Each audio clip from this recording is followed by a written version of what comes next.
ഞാൻ ആളല്ല. കാരണം പിന്നെ ചോദിക്കാതിരിക്കുന്നല്ലേ.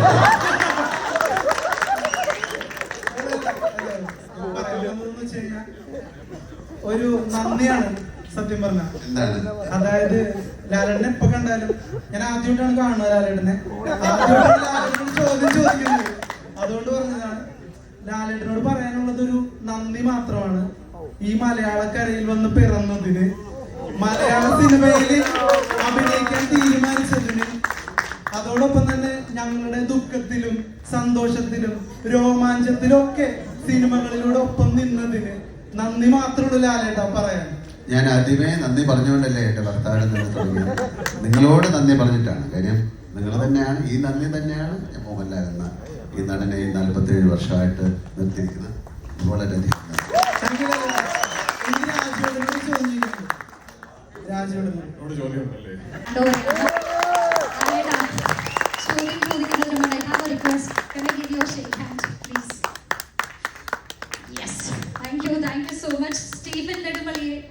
ഞാൻ വന്നപ്പോഴും ഇത് പ്രതീക്ഷിച്ചു. ഇത്രയും അടുത്ത ലാലേട്ടനെ കാണുമ്പോൾ സ്റ്റീഫൻ നെടുമ്പള്ളി, എബ്രാം ഖുറേഷി, എല്ലാ ക്യാരക്ടേഴ്സും ഇങ്ങനെ if you can touch me, I'm ice cold now. I don't know what I'm speaking. Absolute fangirl moment. അപ്പോൾ അബ്രാം ഖുറേഷിനെ കാണാൻ, സ്റ്റീഫൻ നെടുമ്പള്ളിനെ നമ്മൾ കാണാനായിട്ട് ഇനി ഏകദേശം മണിക്കൂറുകൾ മാത്രം ബാക്കി നിൽക്കുമ്പോൾ എല്ലാവരോടും എന്താണ് ലാലേട്ടനെ പറയാനുള്ളത്? ഓ ചെയ്യും. ഗുഡ് ഈവനിങ് എല്ലാവർക്കും. ഒരു വാം വെൽക്കം.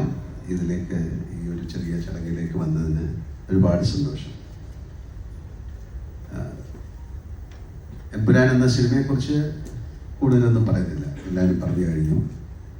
പക്ഷെ അതിനുമുമ്പ് എനിക്ക് പറയാനുള്ളൊരു വലിയ നന്ദിയാണ്, ഒരു ഗ്രാറ്റിറ്റ്യൂഡാണ്. കാര്യം സാധാരണ സിനിമകൾ ഇറങ്ങിക്കഴിഞ്ഞതിന് ശേഷം അതൊരു വളരെ സക്സസ്ഫുള്ളായി മാറിക്കഴിയുമ്പോൾ നമ്മൾ ഒരുപാട് പേരോട് നന്ദി പറയും. പക്ഷേ ഈ സിനിമയ്ക്ക് ഒരു പ്രത്യേകത എന്ന് പറഞ്ഞാൽ, ഈ സിനിമ ഇറങ്ങുന്നതിന് മുമ്പ് തന്നെ ഒരുപാട് പേരോട് നമുക്ക് നന്ദി പറയാൻ സാധിക്കുന്നു. അതിൽ ഏറ്റവും കൂടുതൽ നന്ദി പറയേണ്ടത് പ്രേക്ഷകരോടാണ്. ഈ സിനിമയ്ക്ക് വേണ്ടി കാത്തിരിക്കുന്ന ലക്ഷക്കണക്കിന് പ്രേക്ഷകരോട് നന്ദി. So much. കേരളത്തിൽ മാത്രമല്ല, ഇന്ത്യയിൽ മാത്രമല്ല, ലോകം മുഴുവൻ ഈ സിനിമയെ ഉറ്റുനോക്കിക്കൊണ്ടിരിക്കുകയാണ്. ഇതൊരു അത്ഭുതമായി മാറിയിരിക്കുകയാണ്. ആന്റണി പറഞ്ഞ പോലെ ഇതൊരു സ്വപ്നമാണോ എന്ന് പോലും നമുക്ക് തോന്നുന്ന തരത്തിൽ അത്രയും വളർന്നു കഴിഞ്ഞു എമ്പുരാൻ. നമ്മളൊരു സിനിമ തുടങ്ങുന്ന സമയത്ത് ഇത് ഏറ്റവും വലിയ ഹിറ്റായി മാറണമെന്ന് പ്രാർത്ഥിച്ചുകൊണ്ടാണ് സിനിമ തുടങ്ങുന്നത്. ഞാൻ സിനിമയിൽ വന്നിട്ട് 47 വർഷമായി. ഗോപാലേട്ടൻ പറഞ്ഞ പോലെ എനിക്ക് സിനിമ മാത്രമേ അറിയുള്ളൂ. ഞാൻ സിനിമയിൽ തന്നെയാണ് വളർന്നത്. വളരെ ചെറുപ്പത്തിൽ തന്നെ സിനിമ വാങ്ങിക്കുവാൻ. പക്ഷെ എനിക്ക് ഒരുപാട് പേരുടെ അനുഗ്രഹം കിട്ടിയിട്ടുണ്ട്. ഞാൻ വന്ന സമയത്ത് ഏറ്റവും വലിയ ആക്ടേഴ്സ്, നസീർ സാറായാലും മധു സാറായാലും Thikkurissy sir, SP Pillai sir, Nedumudi വേണുചേട്ടൻ, ഒരുപാട് പേരുടെ സുഖമായിട്ട്, അല്ലെങ്കിൽ ഞാൻ ജയൻ്റെ കൂടെ അഭിനയിച്ചിട്ടുണ്ട്. അവരുടെയൊക്കെ അനുഗ്രഹത്തോടു കൂടി രൂപിച്ച, തമിഴിലാണെങ്കിൽ Sivaji Ganesan sir, Amitabh Bachchan sir, Nageshwar Rao sir, Rajkumar sir, ഒത്തിരി പേരുടെ ഒരു അനുഗ്രഹത്തോടു കൂടി വന്ന ഒരാളാണ് ഞാൻ. അപ്പം അവരുടെയൊക്കെ ചിട്ടയായ ഒരു സിനിമയോടുള്ള ഒരു സ്നേഹം മനസ്സിലാക്കി ജീവിക്കുന്ന ഒരാളാണ് ഞാൻ. അതുകൊണ്ട് എനിക്ക് സിനിമ അല്ലാതെ വേറെ ഒന്നും ചിന്തിക്കാനുള്ള സമയം കിട്ടിയിട്ടില്ല. ഇനിയിപ്പോൾ ചിന്തിക്കാനുള്ള സമയമില്ല. എന്തായാലും ഞങ്ങൾ കുറേ സിനിമകൾ എടുത്തിട്ടുണ്ട്. അപ്പം വളരെ കാലം മുമ്പ് നമ്മൾ കലാപാനി എന്നൊരു സിനിമ എടുത്തു. അത് പാൻ ഇന്ത്യൻ അങ്ങനെയൊന്നും പറയുന്ന ഒരു വാക്കോ കാര്യങ്ങളോ ഇല്ല. മലയാള സിനിമയിൽ നിന്ന് അങ്ങനെ ഒരു സിനിമ ഉണ്ടാകുക എന്ന് പറയുന്ന അത്ഭുതമായിരുന്നു.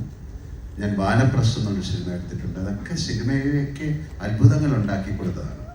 അതിൻ്റെ സാമ്പത്തിക ഭദ്രതയെക്കുറിച്ചോ അല്ലെങ്കിൽ സാമ്പത്തിക നേട്ടത്തിനെക്കുറിച്ചോ അല്ല ഞാൻ പറയുന്നത്. കാരണം ആ സിനിമയോടുള്ള സ്നേഹം കൊണ്ടാണ്. അങ്ങനെ ഒരു സിനിമ എടുക്കാൻ ആരും തയ്യാറാകില്ല. നമ്മൾ പലപ്പോഴും സ്വന്തമായിട്ട് സിനിമ എടുക്കുന്നത് നമുക്ക് ഇഷ്ടമുള്ള ഒരു സിനിമ എടുക്കാൻ വേണ്ടിയിട്ടാണ്. അങ്ങനെ ഒരുപാട് സിനിമകൾ എടുത്ത ശേഷമാണ് ഞാനും ആന്റണിയുമായിട്ട് ബന്ധപ്പെടുന്നത്. ആന്റണി എൻ്റെ കൂടെ സഞ്ചരിക്കാൻ തുടങ്ങിയിട്ട് 37 വർഷങ്ങളായി. അത് 5 വർഷമാണ്. അന്ന് ചേർന്നത് മുതൽ സിനിമ അല്ലാതെ അദ്ദേഹത്തിന് വേറെ ഒരു ചിന്തയില്ല. എങ്ങനെ നല്ല സിനിമകൾ ഉണ്ടാക്കാൻ പറ്റും, ഒരു ചെറിയ സ്റ്റേറ്റിൽ നിന്ന് എത്ര വലിയ സിനിമകൾ. അദ്ദേഹം സ്വപ്നം കാണുന്നത് വളരെ വലുതാണ്. ആ സ്വപ്നത്തിലേക്ക് സഞ്ചരിക്കാൻ നമുക്ക് പറ്റുമോ എന്നുള്ള ചിന്തയൊന്നും ആന്റണിക്കില്ല. അങ്ങനെ തുടങ്ങി തുടങ്ങി അദ്ദേഹത്തിന് അത് സാധ്യമാക്കാൻ ഒരാളെ കിട്ടി. അതാണ് പൃഥ്വിരാജ്. ഞാൻ വിശ്വസിക്കുന്നത് അതൊരു നിമിത്തമാണ്. അപ്പോൾ അതിന് ആദ്യം പൃഥ്വിയോട് നന്ദി പറയുന്നു, മുരളി ഗോപിയോട് നന്ദി പറയുന്നു, ആന്റണിയോട് വലിയൊരു നന്ദി പറയുന്നു. കാര്യം ഇതൊരു തോന്നലാണ്, അത് മെറ്റീരിയലൈസ് ചെയ്യുക എന്ന് പറയുന്നത് അത്ര എളുപ്പമുള്ള കാര്യമല്ല. അങ്ങനെ ആ തോന്നലിൽ നിന്ന് ഒരുപാട് സിനിമകൾ ഉണ്ടായിട്ടുണ്ട് ഞങ്ങളുടെ. ഇത് 34ാമത്തെ സിനിമയാണ്. 35ാമത്തെ സിനിമ ഇപ്പം നടന്നുകൊണ്ടിരിക്കുകയാണ്, ഹൃദയപൂർവ്വം എന്ന സത്യനന്ദിക്കാരുമായിട്ടുള്ള ചിത്രം. എന്തായാലും ആന്റണി പറഞ്ഞതുപോലെ ഇത് ലൂസിഫറിന്റെ വിജയമാണ് എമ്പുരാൻ എന്ന സിനിമയുടെ തുടക്കം. ഇപ്പൊ രാജു പറഞ്ഞിട്ടില്ലെങ്കിൽ തന്നെ ഞാൻ പറയാം, ഈ കഥ 3 സിനിമകളായിട്ടാണ് വരുന്നത്. കാരണം ഇവർക്ക് ഓൾറെഡി അതിൻ്റെ ഒരു കഥയുടെ രൂപമുണ്ട്, ഇതെല്ലാം അവർ തയ്യാറാണ്. തുടങ്ങുമ്പോൾ തന്നെ പറഞ്ഞത് ഈ കഥ ഒരു സിനിമയിൽ നമുക്ക് പറയാൻ പറ്റില്ല. സാധാരണ സീക്വൻസ് എന്ന് പറയുന്ന ഒരു സിനിമയുടെ വിജയം, ഇപ്പൊ ദൃശ്യം എന്നുള്ള സിനിമ വളരെ വിജയമായിരുന്നു. അതുകൊണ്ട് ഞങ്ങൾ അടുത്ത ദൃശ്യത്തിന്റെ സെക്കൻഡ് പാർട്ട്, അങ്ങനെ ഒരു സംവിധാനം വളരെ കാലം മുമ്പേ ഞങ്ങൾ ചെയ്തിട്ടുണ്ട്. കിരീടം ചെയ്തിട്ടുണ്ട്, അല്ലെങ്കിൽ നാടോടിക്കാറ്റിന്റെ സീക്വലുകൾ ചെയ്തിട്ടുണ്ട്. പക്ഷെ സീക്വലുകൾ വളരെ സൂക്ഷിച്ച് ചെയ്യേണ്ട കാര്യമാണ്. പക്ഷെ ഇത് ഓൾറെഡി നമ്മൾ പറഞ്ഞു കഴിഞ്ഞു, ഞങ്ങളിങ്ങനെ 3 സിനിമ ചെയ്യും. എങ്ങനെ? ഇതിന്റെ സക്സസ് അനുസരിച്ചാണ് അടുത്ത സിനിമ. അങ്ങനെ ലൂസിഫറിന്റെ 50ാം ദിവസം നമ്മൾ പറഞ്ഞു ഞങ്ങൾ അടുത്തൊരു സിനിമ ചെയ്യാൻ പോവാണ്, എമ്പുരാൻ. അന്ന് ഇത് എത്ര വലിയൊരു സിനിമയായി മാറുന്നൊന്നും നമുക്കറിയില്ല. ഇപ്പം നമ്മൾ പറയുന്നു എമ്പുരാന്റെ അവസാനം നമ്മൾ പറയുന്നത് ഇതിനൊരു 3rd പാർട്ടുണ്ട്. അത് എമ്പുരാൻ എന്ന സിനിമയുടെ സക്സസിനെ അനുസരിച്ചിരിക്കും. കാര്യം അത് ഇതിലും വലിയൊരു സിനിമയായിട്ട് മാറാൻ സാധ്യതയുള്ള സിനിമയാണ്. അങ്ങനെ സംഭവിക്കട്ടെ പ്രാർത്ഥിക്കുന്നു. എന്തായാലും ഈ സിനിമയുടെ ഒരു 2 വർഷത്തെ പൃഥ്വിരാജ് സിനിമകൾ മാറ്റിവെച്ച്, അഭിനയം മാറ്റിവെച്ച്, അദ്ദേഹത്തിന് ചെറിയൊരു ആക്സിഡന്റ് ഉണ്ടായി. എല്ലാം കണക്കിലെടുത്തുകൊണ്ട് ഞാൻ പറയുകയാണ്, 2 വർഷം ഈ സിനിമയ്ക്ക് വേണ്ടി ലൊക്കേഷനുകൾ അന്വേഷിച്ചായിരുന്നു.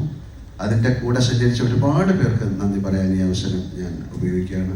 അദ്ദേഹത്തിൻ്റെ കൂടെ സഞ്ചരിച്ച് ഈ ലൊക്കേഷൻ കണ്ടുപിടിക്കാനായിട്ട് നടന്ന അദ്ദേഹത്തിൻ്റെ കൂടെ വർക്ക് ചെയ്യുന്ന ആൾക്കാർ, അദ്ദേഹത്തിൻ്റെ എൻ്റെ ഈ ആന്റണിക്ക് വേണ്ടി ചെയ്തിരിക്കുന്ന, അല്ലെങ്കിൽ ആന്റണിക്ക് വേണ്ടി സപ്പോർട്ട് ചെയ്ത സുരേഷ് ബാലാജി, ജോർജി എന്ന് പറയുന്ന അവരെയൊക്കെ ഞാൻ ഈ സമയം ഓർക്കുകയാണ്. കാര്യം വളരെ ഇന്ത്യയിൽ മുഴുവൻ പല സ്റ്റേറ്റുകളിലും, ഇത് വിദേശ രാജ്യങ്ങൾ, USA, UK, ദുബായ്, ഒരുപാട് സ്ഥലങ്ങളിൽ പോയി ഷൂട്ട് ചെയ്ത സിനിമയാണ്.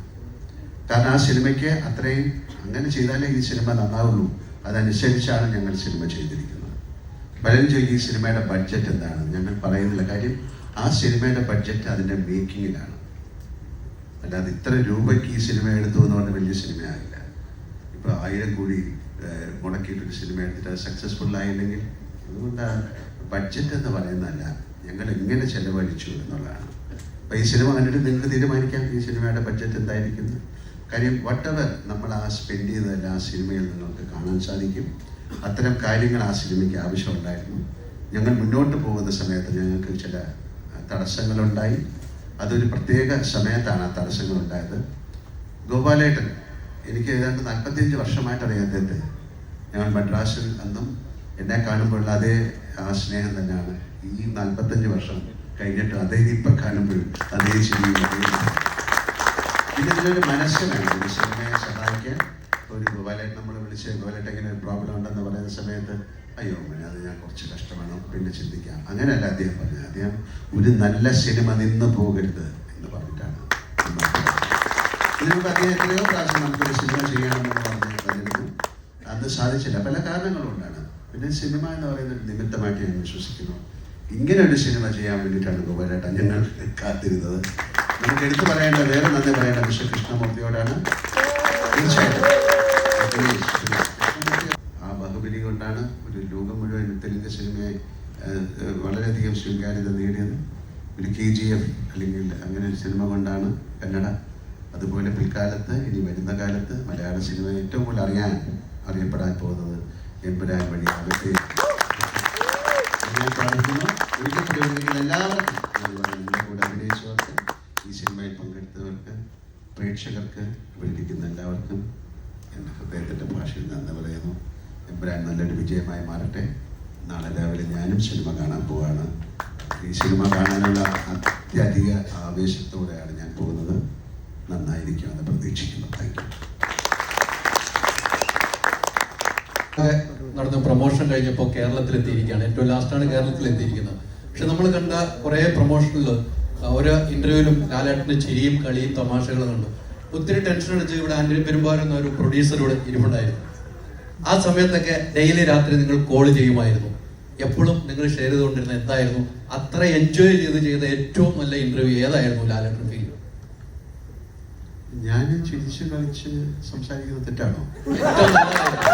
ഏറ്റവും നല്ലതായിരുന്നു. അല്ല, അങ്ങനല്ല. നമുക്ക് ഇപ്പൊ ഈ അതിനൊരു മലയാളത്തിൽ ഏറ്റവും ജനിത്ത വെബിലി സോളോ ഹാപ്പിനെസ് എന്ന് എല്ലാ സങ്കടത്തിൻ്റെയും മുകളിൽ നിൽക്കുന്ന സന്തോഷം. അതായത് നമ്മളും കൂടെ ഓൾറെഡി സ്കാനിങ്ങിലൂടെ ഒരുപാട് സങ്കടങ്ങളിലൂടെ പോയിക്കൊണ്ടിരിക്കുന്ന സമയത്ത് ഞാനും കൂടെ സങ്കടപ്പെടുന്നത് ഒരുപാട് സന്തോഷത്തിലിരിക്കാതെ അങ്ങനല്ല. നമ്മള് ഒരു ചോദ്യങ്ങൾ അങ്ങനെയായിരുന്നു. ഒരു വ്യത്യസ്തമായ കാര്യങ്ങളായിരുന്നു. പിന്നെ നമുക്കൊരു 10-12 ഇന്റർവ്യൂ കഴിയുമ്പോഴത്തേക്ക് ഒരു ഡിസോറിയന്റ് നമ്മൾ എന്താ പറയുന്നതെന്ന് അറിയാൻ പറ്റും. ചില തമാശകൾ പറഞ്ഞുള്ളൂ. കാര്യം പിന്നെ സന്തോഷിക്കാതിരിക്കാനുള്ള കാരണങ്ങളൊന്നുമില്ലായിരുന്നു സിനിമയെ സംബന്ധിച്ച്. ബാക്കി വേറെ കാര്യങ്ങളൊക്കെ ഉണ്ടാവും. എമ്പുരാൻ എന്ന സിനിമയെക്കുറിച്ച് ഞങ്ങൾക്ക് വലിയ സന്തോഷിക്കാതിരിക്കാനുള്ള കാരണങ്ങളൊന്നുമില്ല. ഒരുപാട് കാരണങ്ങളൊക്കെ ഉണ്ടായി കഴിഞ്ഞു. ഞങ്ങൾക്ക് ഷൂട്ടിങ്ങിന് ഒരുപാട് കുഴപ്പങ്ങളുണ്ടായി. എന്ന് പറഞ്ഞാൽ ഷൂട്ടിങ്ങിൻ്റെ വെതർ, ക്ലൈമറ്റ്, അതിൻ്റെ ലോജിസ്റ്റിക്സ്, യാത്രകൾ, അത് എടുക്കാനുള്ള ബുദ്ധിമുട്ടുകൾ. പക്ഷെ അതെല്ലാം വൃത്തിക്ക് എന്താ വേണ്ടത് അത് തന്നെയാണ് നമ്മൾ ഈ സിനിമയിൽ ചെയ്തിരിക്കുന്നത്. ഇപ്പോൾ എന്താ പറയേണ്ട, ഒരു ഞങ്ങളുടെ യൂണിറ്റ് 300, 400, 500 പേരൊക്കെയുള്ള യൂണിറ്റ് ഉണ്ടായിരുന്നു. അവരെ ലഡാക്കിലേക്ക് കൊണ്ടുപോവുക, അങ്ങനെയൊക്കെ ഒരുപാട് കാര്യങ്ങളുണ്ട്. അതൊന്നും ഇപ്പൊ പെട്ടെന്ന് പറയേണ്ട കാര്യമില്ല. നമുക്ക് വളരെ സന്തോഷമായിട്ടിരിക്കാം. മൈലണ്ണ ലാലേട്ടാ